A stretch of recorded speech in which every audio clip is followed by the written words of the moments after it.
Thank you, Mr. Chairman. And thank you, all the witnesses, for testifying before the subcommittee on this important topic. Freedom of religion or belief is a fundamental human right.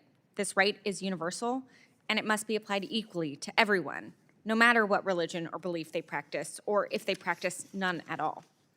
No country should get to cherry pick what religions they favor, or use religious freedom, religious persecution, or even a crisis like the rise in anti-Semitism as a shield to discriminate or as a weapon.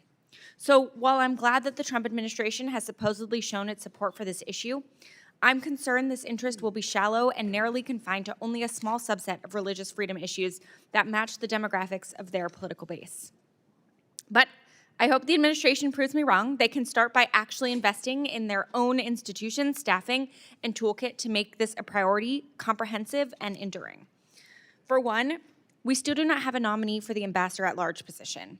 And Secretary Rubio downgraded the Office of International Religious Freedom by putting it under the Bureau for Democracy, Human Rights, and Labor, rather than keeping it as its own independent office.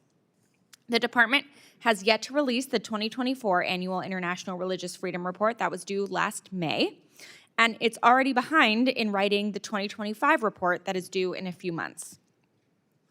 This administration has also completely gutted this toolkit that could help religious freedom defenders around the world. As part of its foreign assistance review, the administration cut millions of dollars worth of foreign assistance related to international religious freedom. For example, Freedom House has reported that the administration terminated its Asia Religious and Ethnic Freedom Program that was supporting 4,000 members of religious minority groups facing discrimination and persecution, including Christian minority groups, Uyghurs, and others. And another U.S.-funded NGO shared with my office that cuts left 400 cases of religious freedom defenders in limbo.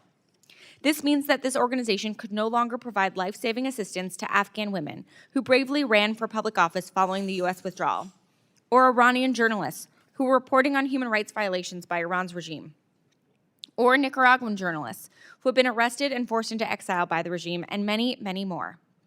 And as I brought up during last year's Nigeria hearing, despite the administration's apparent interest in addressing conflict and religious tensions in Nigeria, it has cut hundreds of millions of dollars in foreign assistance to Nigeria, including assistance to faith leaders and to communities experiencing violence in the Middle Belt.